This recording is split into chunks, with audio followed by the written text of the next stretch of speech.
Yeah, hi everyone. This is Jalen, and today we would like to discuss about the body language indicative factors. So, in the previous sessions, we were discussing about the leadership qualities and what makes a good leader, and what are all the qualities that the leader should possess, and what are all the factors that affects the leadership, and what are all the things that enhances the leadership, how the leader should show himself to an organization, such like things we have seen in the previous session. And today I would like to discuss about the body language. Of course, we have discussed something about body language, that is how the body language should be, that is how to maintain the body position and eye contact, everything. So let's have some deeper look in this session. So what's the body language first? So body language, in the sense, we know, we everybody know what is a body language. So language means it's a mode of communication. Through language, what we will do? Through language, we will convey something. So if we have so much of languages, like your mother tongue and your language for education and your language with friends. So we have different kinds of language.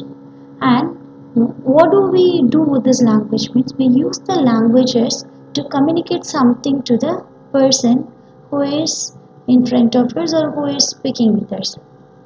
So, as there are different kinds of languages, and this is also a type of language, body language. What does that body language means? We are taking the mode as our body. Body is the mode of communication, and it is the unspoken part. We formally call it as non-verbal communication. Verbal communication means it means we speak.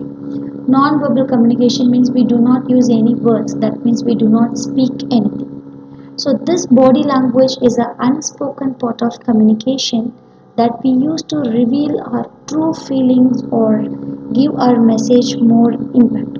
That means we are trying to say something or we are trying to convey a message without using a single word. We are using our body to showcase something. We are saying something with our body posture. We are saying something with our body movements. We are saying something with our eyes. We are saying something with our hands. We are saying something with our shoulders. We are saying something with our what? With our eyebrows. So we are using the body parts to say something or to convey something. That we call it as body language. So communication is made up of so much more than words, as we saw in the previous classes. So communication is not opening the mouth and speaking more and more of words, so much of blah blah blah. No, it's not like that. Communication is a thing that is made up of so many things which are more than the words. So the thousand words cannot make a person to understand a thing, but a simple body posture can make a person to understand the same thing in a very short time. So that much the body language is very much powerful. So the body language can achieve anything with a very short time with less effort also. So that's why body language is considered to be an important mode of communication skills. So here, as I said, non-verbal. Non-verbals are like the tone of voice or the body gestures or the body postures all play their part in the body language.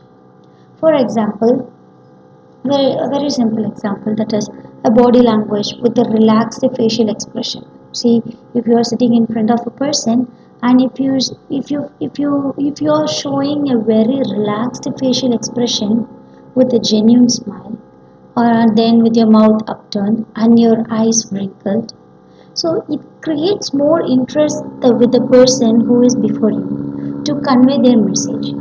They feel very ease and they feel very comfortable to speak with you, and they feel very eager to share you the thoughts. So you didn't say any word, and you didn't say even a single word, but only with your eye and facial expressions, you are motivating the people, you are encouraging the people who is before you, and that encourages them to share their thought. So these such things can change a person. And It can also be taking care to avoid a defensive, arm crossed posture or restlessly tapping your feet. Yeah, this also you can do equally. So sometimes your head shows that you are thinking, and sometimes your eyes shows that you are not present at the current situation. You are somewhere, but physically you are present, mentally you are absent. And sometimes your leg shows that you are in urge to leave the place. So these kind of body languages can convey a message very effectively. When you can read these kind of signs, that you can understand the complete message is what someone is telling you, then you will be more aware of people's reactions, that what you say and do too. And you will be able to adjust your body language to appear more positive, engaging or approachable. So imagine when you are speaking in a public, or when you are speaking with a congregation, or even when you are speaking with your friends. If you see your friend is attending, that is giving the attention more, and if you see your friend is eagerly listening you, then you will automatically shows more and more interest to speak and to convey the message. So this is what, without a word, you are receiving a signal, that is you are receiving a message that the person is interested in your talking. So this is we call it as body language. What is the science of body language? So you have probably heard that statistic that only, that is the 7% of a message is conveyed through words. Remaining 93% of the word is conveyed through body language only.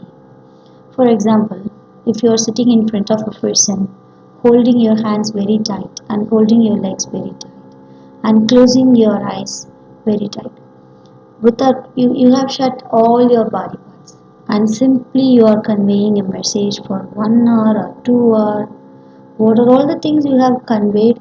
Nothing has been conveyed to them, because they could not understand what you are about to come. Say, even though you are speaking in a language which is very familiar to them, most of the words will convey a wrong message, and most of the sentences would not be understandable by the person, because the statistics says that this is the result of a research. Only the 7% of a message is conveyed through the words. Even when you are speaking in a very articulate way, or even when you are speaking in a very dramatic way, nobody is going to understand what you are saying. So you can convey a message effectively through the body language. So when you hereafter when you speak, remember, you are conveying 7% of the word, 7% of the message with your word, and you are conveying 93% of the message with your body language. This is the science of body language. And we have so much of models that exhibits or that explores how the body language should be. And this is one of a famous communication model, that is Mehrabian's communication model. It is taken from Mehrabian's communication model. What it states means, it states that body language is more important than tone of voice and choice of words when you're communicating true feeling. That is what we should note here. When you're communicating true feeling, so body language is more important. The voice, the tone of voice, or the choice of best words will not contribute that much effective communication, whereas your body language communicate more. So Mehrabian makes clear that his study dealt only with the communications that involves emotions and attitudes. It is not applicable in all the cases. For example, sometimes if you are talking with your business partner, sometimes you would not be able to convey the true message. So sometimes the messages is not genuine. At the same time, when the message is not genuine, we would be unable to use the body, that is proper body language. The reason is, so the message is not true, and the same time what you are saying is not from the bottom of your heart. At the time we fail to use the proper body languages. So that's what Megere being quoted here. So all these kinds of, that is the statistics of conveying the 7% of message through the words and 93% of the message through the body language. It is applicable when you are communicating truly and when you are communicating the real facts. However, it does help to explain why it is so tough to gauge sentiment when you can't see people on mail or messaging apps. For example, it's also a part of the reason for the rise in use of emojis even in business and communication.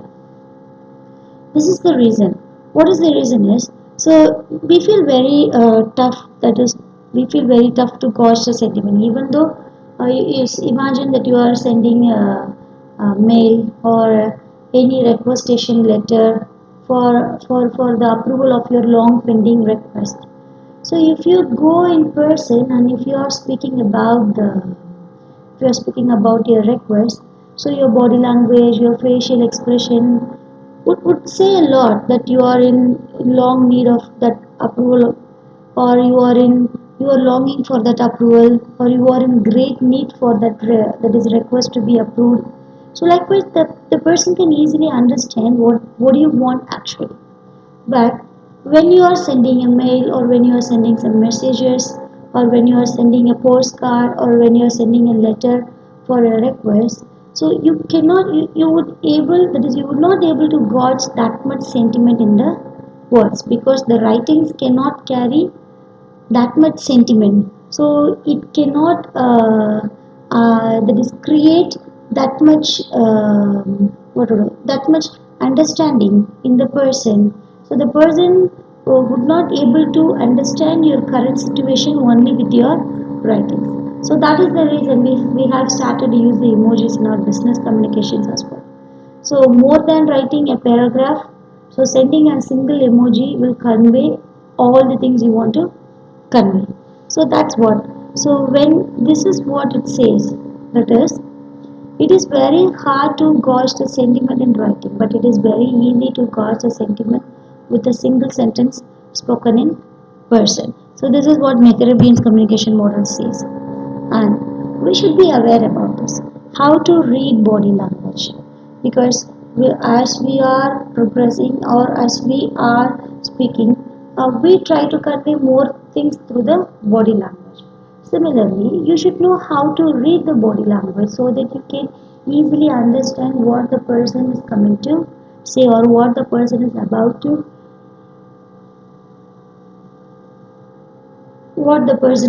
to say. So being aware of body language in others means that you can pick up or unspoken issues or also negative emotions also. So when you are aware about some different postures or some different facial expressions or some different messages that the person can convey through the body language, then you can be very well aware, as well as you can easily read a person's body language, and you can easily change up your thoughts, or you can easily move up the points that makes the person so interesting, or you can find some different effective ways to convey the message to a person. So just I would like to take you a ride on how to read the body languages. So first one, so different. What are all the different body languages that makes us to have a difficult conversations? That is, how can we deal with the body languages that shows that they are not attentive, or that they are not interested, or that they want us to stop talking. So let's see how we can find it. So the very hard example is, that is, how to find the difficult conversations, how to find the negative emotions. So when you are speaking with somebody, how you can easily identify that the person is not actually interested in your talking. So difficult conversations are an uncomfortable fact of life. So everybody will face these kind of difficult conversations, either in a working place, or of course in a family, or any public places or anything. So these kind of difficult conversations are really an uncomfortable. It is a fact of life also. So how can we deal these kinds of difficult conversations? So imagine that you are dealing with a rude customer, or you are giving an employee a negative feedback, or negotiating a contract. Imagine these three situations leading with a rude customer. That is, the customer is with us, and the main motto of any organization is like we should not lose any customer. All the customers' efforts should be appreciated, and all the customers should be given equal respect and everything. So, how we are dealing with the rude customer, that is how we are going on with the dealing. That is, when you are speaking with a rude customer, you feel that is you are explaining something about the product, or you are trying to explain something about the plans.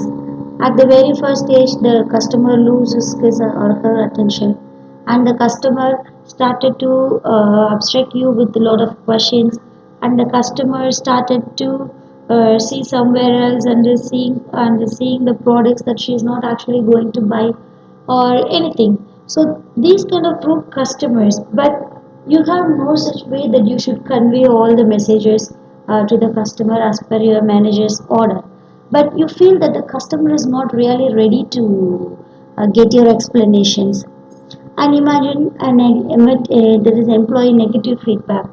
So before sending out the employee, they will give some negative feedback about the performance or anything. So when you're about to say about the negative feedbacks to an employee, so first of all you see an anxiety in the employee's face, and you could see the employee is maybe he's so scared, or he's very concentrated, and he shows a very deep sadness in his face, or he shows a very great regret in his face. So these kind of facial expressions you would receive when you are discussing the employee negotiation report. And one more situation, negotiating a contract. So while coming to the contract, when you are trying to, or when you are supposed to negotiate a contract, the person will not readily accept. First of all, he would think to cancel the contract, and he would think to send us away from the place.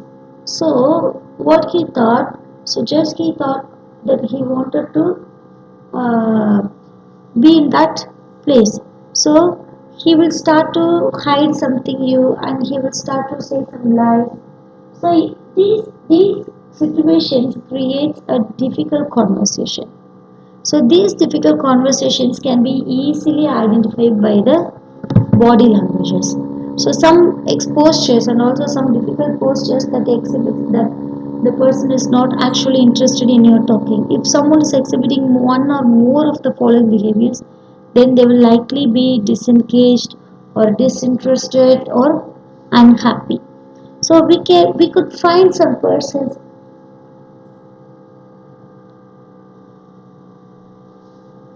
who are unhappy, or who are disengaged, or who are disinterrupted with the body postures they show. So first one is arm folded in front of the body. This is a very common behavior that we see in so much of persons, but this shows that you are having a difficult conversations. That is arm folded in front of the body, and standing in front of the people, or if someone is speaking, you just folded your arms and you are seeing somewhere and listening the person. These sort of things it shows that the person is not actually interested in the talking. And minimal or tense facial expressions. So even the persons would not say yes like that. So they will simply keep silent, and they will just listen what you are saying. Even sometimes they will shake their head, and more times they will not shake their head. They will just turn down and see the papers.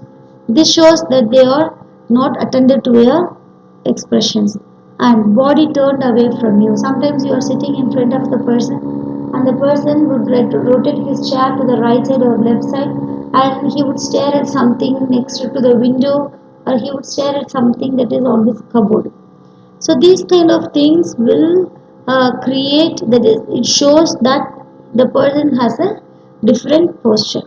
And eyes that's downcast, and maintaining little contact. What does that mean?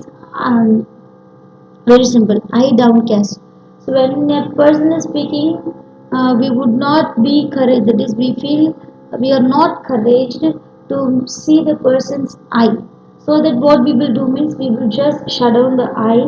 That is, we will downcast the eye, so that everybody can see us and everybody can see in our eye also. But we completely avoid seeing all the people or even any one of the people. So this is also when downcast eye is also when difficult posture that shows that the person is not actually interested.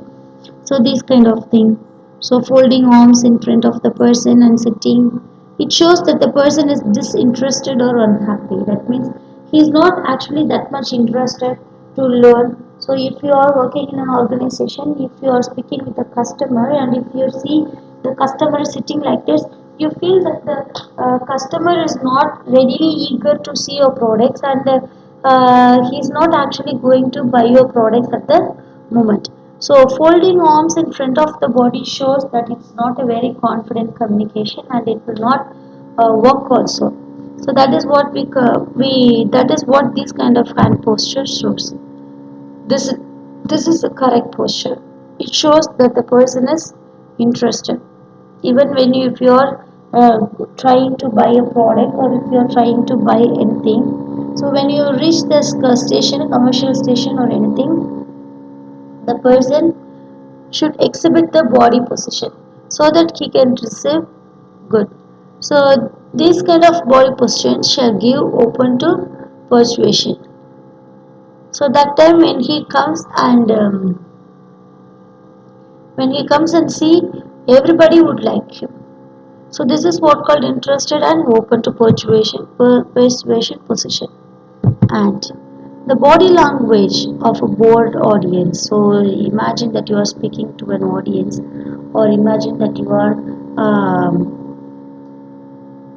public speaking, that you are doing on a public speaking. Something that you could notice at the audience,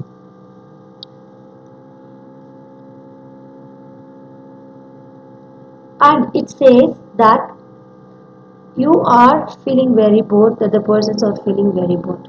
So we are going to see about how to speak effectively, that is how to use the body language in the public speaking. So before that, I would like to give you live 5 minutes about, so just think of a person. So I take a pen and paper and write. So just think of a person who has spoken well in your schoolish days, that means school days. So when you think about them, think what are all the opportunities they had, but how they encrypted the students' knowledge to prepare something or to do something special. So this is what we are going to see now. So first let's do a research. Then if you go there, you would find very easy to go into the session.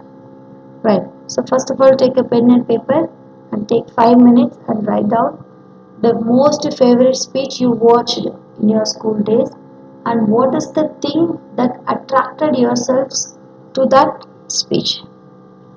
So I'm going to give you live 5 minutes. So just take up 5 minutes and finish it so that it would be easy for you to go to the next session.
Yes. So now you come to know while imagining the best speech you heard in your school days, or the best conversations, or the best thing you have faced in the school days.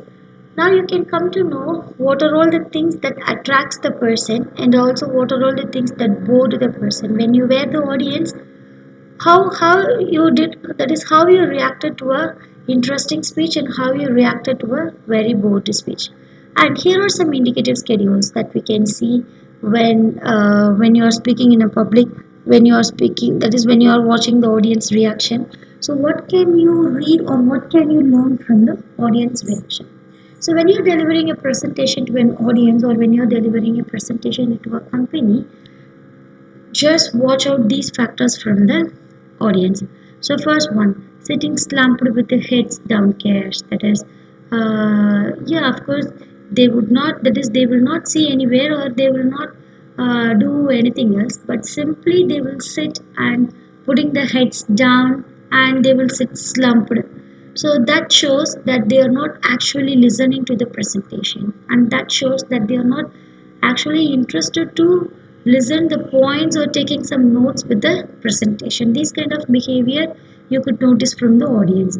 And gazing at someone else or into the space, gazing at someone else means just you would be presenting in front of the audience, but the person would see somewhere else, or the person would see some other person who is in that congregation, just watching the person, or just noting down what are all the things they are doing. So instead of seeing you, if a person sees at some other place, then you could say that the audience get bored.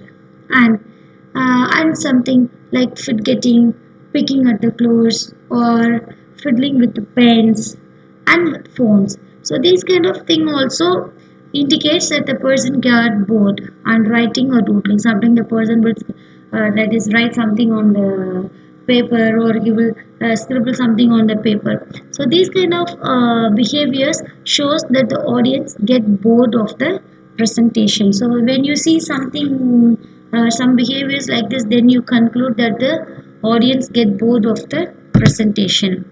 See these like of postures.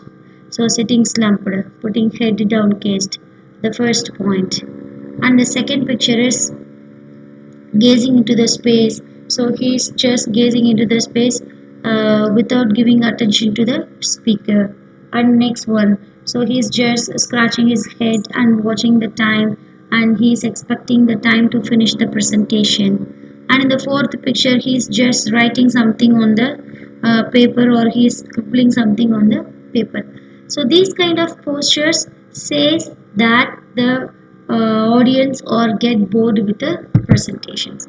So what can you do when you see some audience, or when you can see some people who are doing like this?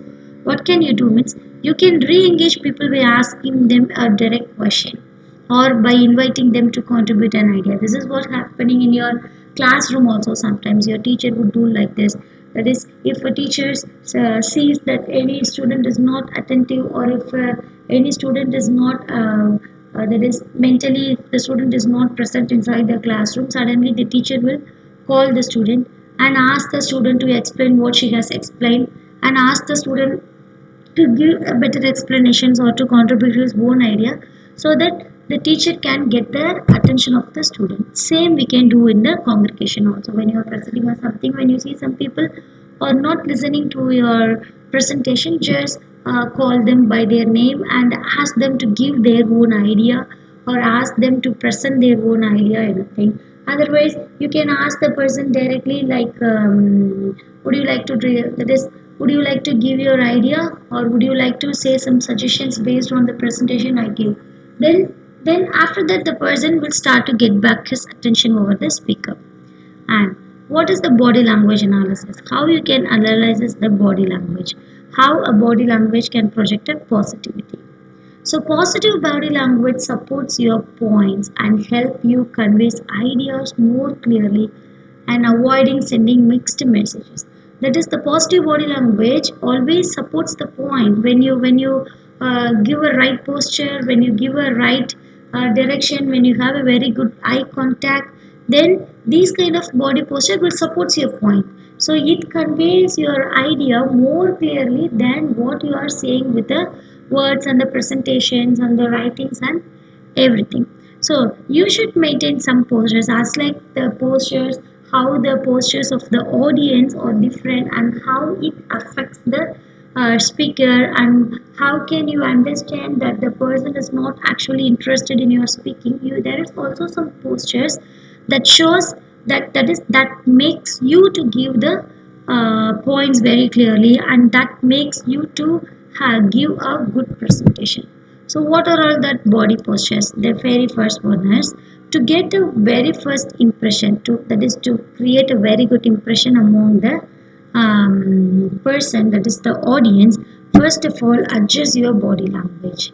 So when you go into a congregation, or when you first meeting the person, or when you are just entering into the conference room to meet the to meet the people, sorry, the very first thing you want to do is you want to adjust your body language. So keep your shoulders straight, or something, do something that shows that you are ready to convey your message, and you are strong enough, and you are very confident in conveying your messages. That creates an interest in the audience to see you, or else they will start listening you, and they will just stare at you about what you are doing. Having an open posture means do not slouch. So don't bend down, or don't be uh, that is upside back, or don't sit on a sideways, occupy the full chair. And when you're standing, don't stand on a cross legs, stand on a right posture. So these kind of relaxations will say that you can, that is you are very ready and you are very confident in exploring your thoughts. And always sit or stand and place your hands by your sides. That shows that you are very confident. And avoid standing with your own hands on your hips. So some person I have noticed putting the hands on their hip, and they will stand on one side straight and one side bended. So this communicates aggression or a desire to dominate. I can show you the posture. See, like this. So the first posture is the person is very ready to give the effective information to the student or any congregation. So it shows that the person is very confident, and she is very ready to eagerly, that is she is very ready to accept the invitation, and she is very ready to accept the protocols of the audience to give the very good speech. And on the right side you could see a person standing with their hands on their hip. That it shows that the poster shows that she is not going to convey a message. That means that she is not going to convey the presentation. When you see the picture, it shows that she is going to comment something, or the lady is going to order something to the fellow members, and she is ready with the fight mode. So what will work, the first posture or the second posture? Definitely the first posture. In the first posture, the person is standing straight, putting the legs straight. So she is very confident, and she leaves some space, and she gives some attention to the audience. So everything she conveyed through the body. And also on the right side person, she has a very great head weight, and she is not ready to accept others' point.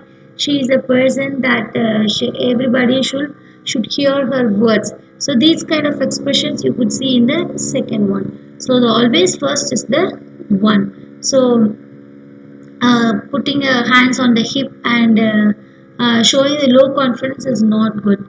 Even though what you done, you should show that with a great interest and presentations. This is what this diagram says. And also use a firm handshake. What is that firm handshake? When you are about to meet a person, and when we are about to greet a person, the very first thing what you do is you should do a, that is you would do a handshake. What does that handshake means? So sometimes you will give a handshake firmly. So it shows that you are confident in the relationship, and it shows that there is no hidden factor in introducing themselves, or in introducing the organization. So just for a moment you should shake your hand, immediately you should leave the hand.